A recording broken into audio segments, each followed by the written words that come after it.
Hello everyone, Radhe Radhe सभी को। Welcome back to my YouTube channel. तो आज मैं आपके लिए जो वीडियो लेकर आई हूँ वो आ रही है बैंक ऑफ इंडिया की तरफ से।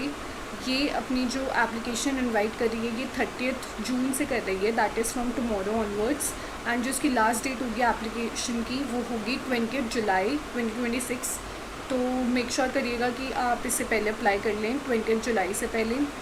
ठीक है, अब अगर हम इसकी पोस्ट की बात करें तो इसमें बेसिकली 3 स्केल्स पे पोस्ट निकाली है इन्होंने, that is MMGS 2, MMGS 3 and SMGS 4। And total vacancies की बात करें तो टोटल वैकेंसीज़ हैं इसकी 779।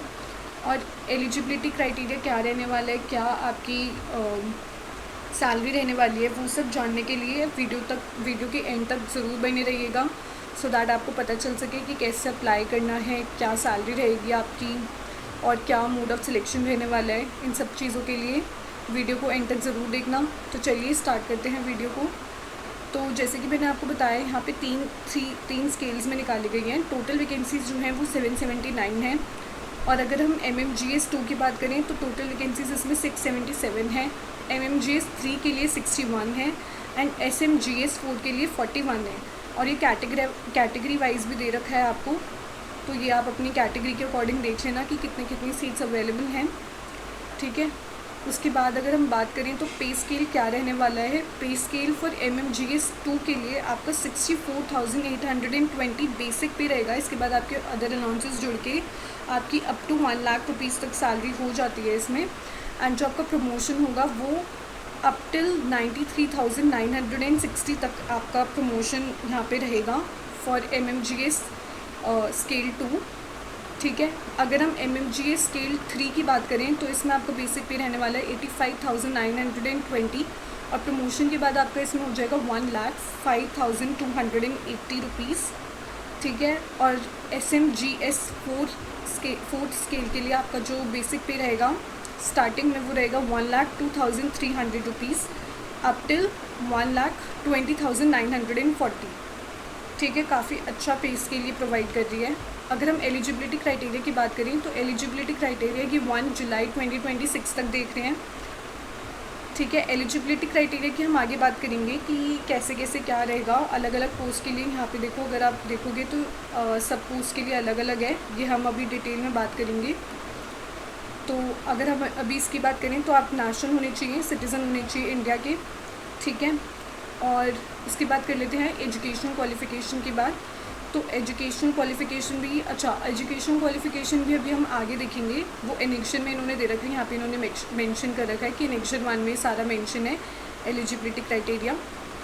ठीक है, इसके बाद अगर हम रिलैक्सेशन की बात करें एज लिमिट में तो यहाँ पे इन्होंने मेंशन किया हुआ है SC/ST के लिए 5 ईयर्स का रिलैक्सेशन है, OBC के लिए 3 ईयर्स, PWD कैंडिडेट्स के लिए 10 ईयर्स का, एक्स सर्विसमैन के लिए 5 ईयर्स का एंड 1984 राइट्स के जो पर्सन अफेक्ट हुए थे उनके लिए 5 ईयर्स का। ये सब आप चेक कर लेना अपनी एज के अकॉर्डिंग, सारी कैटेगरी के अकॉर्डिंग। अब नेक्स्ट हम बात करें तो इसमें हम नीचे आ जाते हैं सिलेक्शन प्रोसीजर के बारे में। तो सिलेक्शन प्रोसीजर में आपको ऑनलाइन टेस्ट या फिर पर्सनल इंटरव्यू या फिर दोनों हो सकते हैं, इन्होंने स्पेसिफिकली मेंशन किया हुआ है। अभी कुछ फाइनल नहीं है, ये आपको बता देंगे अपनी वेबसाइट पे, पर अभी इन्होंने ये लिख रखा है कि ऑनलाइन टेस्ट भी हो सकता है, पर्सनल इंटरव्यू भी हो सकते हैं या फिर दोनों हो सकते हैं। अब ऑनलाइन एग्जामिनेशन में आपका कैसा स्कीम रहने वाला है, तो आपके 2 होंगे बेसिकली, एक तो इंग्लिश लैंग्वेज का और प्रोफेशनल नॉलेज का, जो भी आपकी सब्जेक्ट रिलेटेड नॉलेज होगी। सिंस ये क्रेडिट ऑफिसर की रिक्रूटमेंट है तो क्रेडिट से रिलेटेड ही आपके इसमें सब्जेक्ट्स रहेंगे, तो उस अकॉर्डिंग आपका रहेगा। अगर नंबर ऑफ़ क्वेश्चंस की बात करें तो इंग्लिश में आपके 25 क्वेश्चंस रहेंगे, ईच कंटेनिंग 1 मार्क्स, तो आपका टोटल मार्क्स जो रहेगा 25 रहेगा।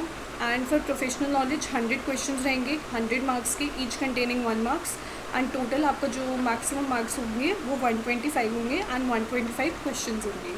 ड्यूरेशन जो आपका रहेगा वो 2 घंटे का रहेगा, दैट इज़ 120 मिनट्स। ठीक है, एंड इन्होंने एक और चीज़ मेंशन करी कि जो आपका इंग्लिश लैंग्वेज का टेस्ट है वो आपका इंग्लिश में ही रहेगा, अदरवाइज़ आपका बायलैंग्वेज होगा, दैट इज़ ये जो सेकंड वाला पेपर है ना प्रोफेशनल नॉलेज का, ये आपका बायलैंग्वेज लैंग्वेज में रहेगा, दैट इज़ हिंदी और इंग्लिश दोनों में आपको दे सकते हो आप पेपर।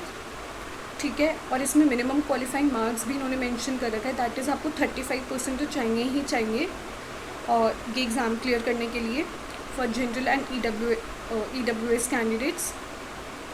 ओके। एंड ये जो आपके मार्क्स हैं ये क्वालिफाइंग होंगे, सिर्फ ये आपके मेरिट लिस्ट में ऐड नहीं करे जाएंगे, मतलब एक इसमें लिस्ट बनेगी, अगर आप उतने मार्क्स आपके आ जाते हैं तो वेल एंड गुड, लेकिन आपकी ये फाइनल लिस्ट में ऐड नहीं होंगे, ठीक है। और इसमें पेनल्टी भी है रॉन्ग आंसर्स की, दैट इज़ 1/4 आपके डिडक्ट होंगे किसी भी रॉन्ग क्वेश्चन के लिए, ठीक है। अगर इंटरव्यू की बात करें तो इंटरव्यू में इन्होंने बोला है कि आपका टोटल 100 मार्क्स का होगा इंटरव्यू, और इसमें भी मिनिमम क्वालिफाइंग इन्होंने मार्क्स मेंशन कर रखे हैं। जनरल एंड EWS कैटेगरी के लिए आपको 50% मार्क्स चाहिए, दैट इज़ 50 आने चाहिए आपके इंटरव्यू में। And for SC ST OBC PWD candidates के लिए 45% मार्क्स आपके आने चाहिए, तभी आप एलिजिबल होंगे आगे फर्दर प्रोसेस के लिए, ठीक है। अब इन्होंने यहाँ पे दे रखा है कि अगर ऑनलाइन एग्जामिनेशन एंड इंटरव्यू दोनों कंडक्ट करवाते हैं ये, तो उसकी रेशियो क्या रहेगी। तो ऑनलाइन एग्जामिनेशन की आपकी जो रेशियो रहेगी वो होगी 70 एंड इंटरव्यू की 30, मतलब जितने भी आपके मार्क्स आएंगे ना उसके 70% आपका ऑनलाइन एग्जामिनेशन का लिया जाएगा एंड इंटरव्यू में जितने भी आएंगे उसका 30% वेटेज लिया जाएगा। फिर उन दोनों को कंबाइन करके आपकी एक अलग से मेरिट लिस्ट निकलेगी, तो इन्होंने वही बता रखा है यहाँ पे। एंड अगर आपको ऑनलाइन एग्जामिनेशन नहीं होता तो आपकी जो फाइनल सिलेक्शन लिस्ट बनेगी वो आपकी पर्सनल इंटरव्यू के बेसिस पे बनेगी।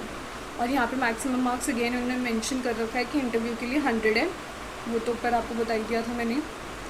अब एग्जामिनेशन सेंटर्स की बात करें तो ये आपके एग्जामिनेशन सेंटर्स हैं लाइक अहमदाबाद, इंदौर, उज्जैन, भुवनेश्वर, दिल्ली, NCR, गुवाहाटी, काफ़ी सारे एग्जामिनेशन सेंटर्स दे रखे हैं। तो जिसके लिए भी आप अप्लाई करना चाहें उस एग्जामिनेशन सेंटर से आप अप्लाई कर सकते हैं, जो भी इसमें दे रखे हैं, ठीक है। एंड इन्होंने मेंशन किया हुआ है कि आप बाद में कोई भी रिक्वेस्ट नहीं कर सकते for change of examination of centre, ठीक है। देन अब सबसे इम्पॉर्टेंट पॉइंट इस पूरी नोटिफिकेशन का, जब आप इंटरव्यू के लिए बुलाए जाओगे ना तो इन चीज़ों का ज़रूर ध्यान रखना, दैट इज़ इन्होंने लिस्ट ऑफ डॉक्यूमेंट्स दे रखा है जब आपको इंटरव्यू के लिए बुलाया जाएगा। एंड अगर आप इनमें से एक भी कोई भी चीज़ मिस कर देते हो तो इन्होंने स्पेसिफिकली मेंशन किया हुआ है, देखो अगर आप नीचे देखोगे, candidates will not be allowed to appear for the interview if he or she fails to produce the relevant eligibility documents, ठीक है। तो आपको इंटरव्यू में नहीं बैठने दिया जाएगा अगर आप इनमें से कोई भी डॉक्यूमेंट प्रोड्यूस नहीं करते हो, तो मेक श्योर करना कि सारे डॉक्यूमेंट्स आप ये लेके जाओ बिफोर योर इंटरव्यू, ठीक है। तो देख लेते हैं क्या क्या डॉक्यूमेंट्स हैं। तो सबसे पहले तो प्रिंट आउट ही लेके जाना है आपको कॉल लेटर का, ठीक है। Call letter is your nothing else but your admit card. फिर सेकंड पॉइंट में दे रखा है आपको अपना एप्लीकेशन फॉर्म भी लेके जाना है, जो आप एप्लीकेशन फॉर्म फिल करोगे ना उसका भी एक प्रिंट आउट निकलवा लेना पहले ही। देन आपको proof of date of birth लेके जाना है। आप डेट ऑफ बर्थ में क्या लेके जाना है, तो आप बर्थ सर्टिफिकेट लेके जा सकते हो या फिर आप अपना 10th सर्टिफिकेट लेके जा सकते हो, वहाँ पे भी ना मेंशन होती है आपकी डेट ऑफ बर्थ, तो 10th सर्टिफिकेट को usually proof of date of birth में काउंट किया जाता है, ठीक है। तो दोनों में से आप कुछ भी लेके जा सकते हो, बर्थ सर्टिफिकेट या फिर 10th का सर्टिफिकेट। देन आपको एक आइडेंटिटी प्रूफ लेके जाना है। Identity proof is basically generally और पैन कार्ड, आधार कार्ड, ये सभी होता है। बाकी हम आइडेंटिटी वेरिफिकेशन में देख लेंगे कि क्या क्या इन्होंने मेंशन कर रखा है। देन आपको अपनी मार्कशीट एंड सर्टिफिकेट लेके जानी है, जो भी आपके एजुकेशनल क्वालिफिकेशन से जो भी आपको रेलिवेंट होगी वो आपको मार्कशीट एंड सर्टिफिकेट लेके जाना है। एंड कोई अगर SC ST OBC कैटेगरी से है तो उसको कास्ट सर्टिफिकेट भी लेके जाना है अपना, इन्होंने स्पेसिफिकली मेंशन किया हुआ है, तो ये सब पॉइंटर्स ज़रूर लेके जाना, मतलब ये सारे डॉक्यूमेंट्स अपने साथ। Then income and asset certificate लेके जाना है for EWS category. Disability certificate लेके जाना है फॉर PWD कैटेगरी। एंड अगर कोई एक्स सर्विसमैन है तो उसको अपना पेंशन पेमेंट या फिर कॉपी ऑफ सर्विस लेके जानी है, ठीक है। And documentary proof of rank भी लेके जाना है कि वो किस रैंक पे थे उस टाइम पे, ये सब आपको लेके जाना है for ex serviceman. Then candidate serving in government और क्वासी गवर्नमेंट और इन पब्लिक सेक्टर अंडरटेकिंग, जो भी लोग गवर्नमेंट ऑर्गेनाइजेशन में काम करें या क्वासी गवर्नमेंट या फिर पब्लिक सेक्टर में, इन सबको नो ऑब्जेक्शन सर्टिफिकेट लेके जाना है अपने एम्प्लॉयर से at the time of interview. Age relaxation के लिए आपको सर्टिफिकेट लेके जाना है फॉर डिस्ट्रिक्ट मजिस्ट्रेट। एंड आपको एक्सपीरियंस सर्टिफिकेट भी लेके जाना है, जो भी इस नोटिफिकेशन में मेंशन मांगा गया आपसे एक्सपीरियंस, वो भी आपको इसमें लेके जाना है। वो हम आगे बात करेंगे कि क्या एक्सपीरियंस मांगा गया है, ठीक है।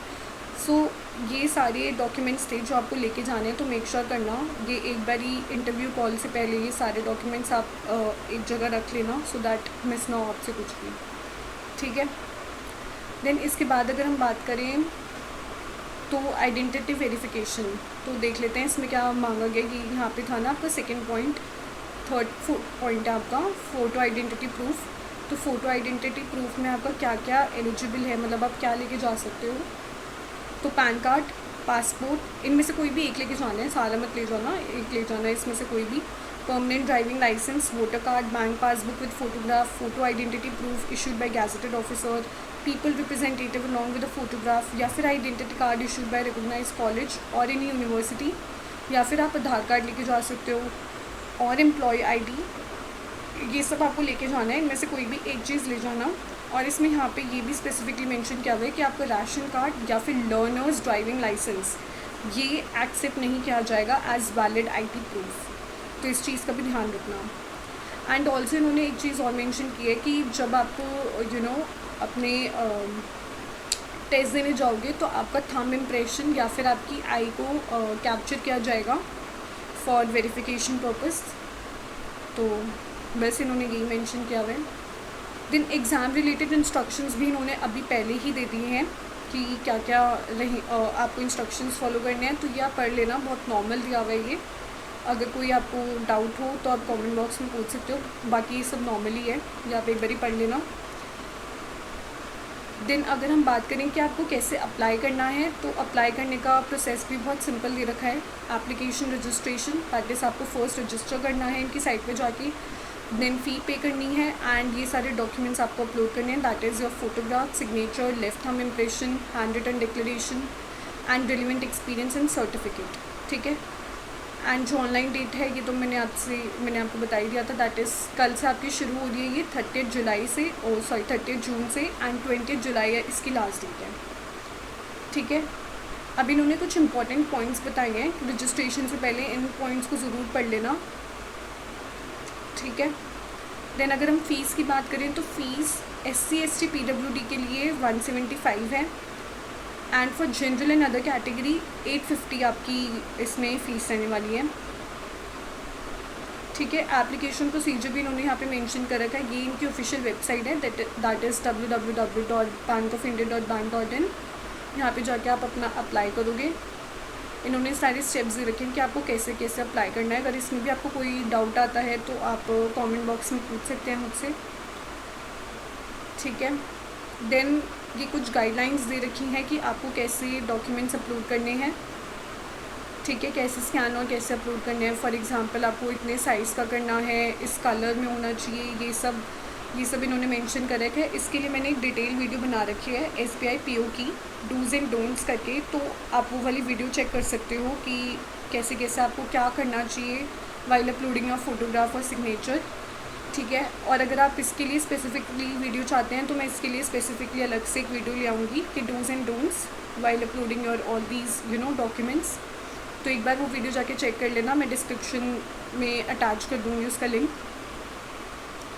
ठीक है। तो that's all for the notification, इसमें तो बस यही था। अब सबसे मेन इंपॉर्टेंट बात कर लेते हैं, that is your eligibility criteria, कि एज क्या रहने वाली है, क्या एजुकेशनल क्वालिफिकेशन है, इस सब की बात कर लेते हैं। तो सबसे पहले credit officer for MMGS scale 2 के लिए टोटल वैकेंसीज आपकी 677 है, और जो इसमें एज मांगी गई है वो 25 to 32 ईयर्स। एजुकेशनल क्वालिफिकेशन की अगर बात करें तो कोई भी ग्रेजुएशन डिग्री आपके पास होनी चाहिए विथ 60% मार्क्स, ठीक है। And SC ST OBC and PWD candidates के लिए 55% होना चाहिए, या फिर आपके पास CA CMA CS और CFA, इन चारों में से कोई एक डिग्री होनी चाहिए, ठीक है। अगर आपके पास ये नहीं है तब भी आपके पास अगर ये दोनों क्वालिफिकेशंस हैं, दैट इज़ दीज 2, इनमें से कुछ एक है तो भी आप इसके लिए अप्लाई कर सकते हो। And this is for all the post, that is in तीनों पोस्ट के लिए ये एलिजिबल है आपकी ये वाली पोस्ट, तो इसमें क्या है, 2 इयर्स का पोस्ट ग्रेजुएशन डिग्री होनी चाहिए आपके पास इन कॉमर्स, बैंकिंग और इन फाइनेंस, मैनेजमेंट, मार्केटिंग और any other credit related field, ठीक है। इनमें से आपके पास किसी भी कैटेगरी में अगर आपके पास पोस्ट ग्रेजुएशन डिग्री है 2 साल की, तो आप इसके लिए अप्लाई कर सकते हो। या फिर आपके पास MBA है, PGDBM है, या फिर CA है, CFA, CMA, तब भी आप इसके लिए अप्लाई कर सकते हो। या फिर कोई certified credit professional course in trade finance और इन MSME फ्रॉम IIBF और मूडीज़ और any other government approved university, ठीक है। और इसमें अगर वर्क एक्सपीरियंस की बात करें तो इसमें मिनिमम 3 इयर्स का वर्क एक्सपीरियंस मांगा गया है, पोस्ट क्वालिफिकेशन एक्सपीरियंस, जिसमें कि 2 साल आपके एक्सपीरियंस काउंट होगा in processing of MSME credit या फिर कमर्शियल क्रेडिट या फिर प्रोजेक्ट फाइनेंस और in mid and large credit in scheduled commercial banks और इन फाइनेंशियल इंस्टीट्यूशन और इन NBFC। इनमें से भी आपका 2 साल का एक्सपीरियंस होना चाहिए in processing of all these credits और इन बैंक्स, ठीक है। उसके बाद MMGS 3 की बात करें तो इसमें टोटल वैकेंसी 61 है and age limit is 28 to 38 years. इसमें भी सेम मांगा गया है, ग्रेजुएशन डिग्री होनी चाहिए किसी भी डिसिप्लिन में with 60% marks and SC ST OBC PWD के लिए 55% या फिर CA CMA CS और CFA होना चाहिए। एंड ये भी अगेन मैंने आपको बता दिया था, अदर प्रेफर्ड क्वालिफिकेशन या फिर आपके पास ये इन दोनों में से कोई एक चीज़ होनी चाहिए, ठीक है। उसके बाद वर्क एक्सपीरियंस की अगर इसमें बात करें तो इसमें मिनिमम 5 इयर्स का एक्सपीरियंस मांगा गया है, जिसमें से कि 3 साल का आपका एक्सपीरियंस होना चाहिए इन अगेन सेम ही है MSME क्रेडिट में, कमर्शियल क्रेडिट में, project finance, scheduled commercial bank, NBFC, इनमें आपका 3 साल का मिनिमम एक्सपीरियंस इसमें होना चाहिए, ठीक है। देन SMGS 4 स्केल की बात करें तो इसमें टोटल वैकेंसी 41 है, 32 to 45 ईयर्स एज मांगी गई है। अगेन सेम है, ग्रेजुएशन होना चाहिए किसी भी डिसिप्लिन में with 60% marks and 55 for SC ST OBC candidates या फिर आपके पास CA CMA CS और CFA होना चाहिए। और आपके पास ये वाली क्वालिफ़िकेशन है तो भी आप इसमें अप्लाई कर सकते हो। एंड इसमें जो मिनिमम एक्सपीरियंस मांगा गया है वो 7 ईयर्स का मांगा गया है, जिसमें कि आपके 4 साल का आपको एक्सपीरियंस होना चाहिए in processing of MSME, commercial credit, project finance, mid and large credit, in scheduled commercial bank और इन फाइनेंशियल इंस्टीट्यूशन और इन NBFC। ये सब में सेम ही है, बस आपका एक्सपीरियंस का जो ड्यूरेशन है वो थोड़ा डिफरेंट है, बाकी वर्क एक्सपीरियंस आपसे सेम ही मांगा गया है, ठीक है। तो अगर आप इस पोस्ट के लिए एलिजिबल हो तो इस बैंक के लिए ज़रूर से अप्लाई कीजिएगा। So that's all for the notification. अगर आपको कोई भी डाउट हो या कुछ भी आपको पूछना हो तो कमेंट बॉक्स में पूछ सकते हैं। एंड अगर ये वीडियो पसंद आया हो या थोड़ी सी भी हेल्प हुई हो तो प्लीज़ लाइक, शेयर और सब्सक्राइब कर देना वीडियो को। एंड ऐसी मोर वीडियो अपडेट्स के लिए बेल आइकन को प्रेस कर देना, सो दैट आपको फ्यूचर में ऐसी और जॉब नोटिफिकेशंस के बारे में सबसे पहले पता चल जाए। So thank you for watching this video. मिलते हैं नेक्स्ट वीडियो में। Till then take care, bye bye.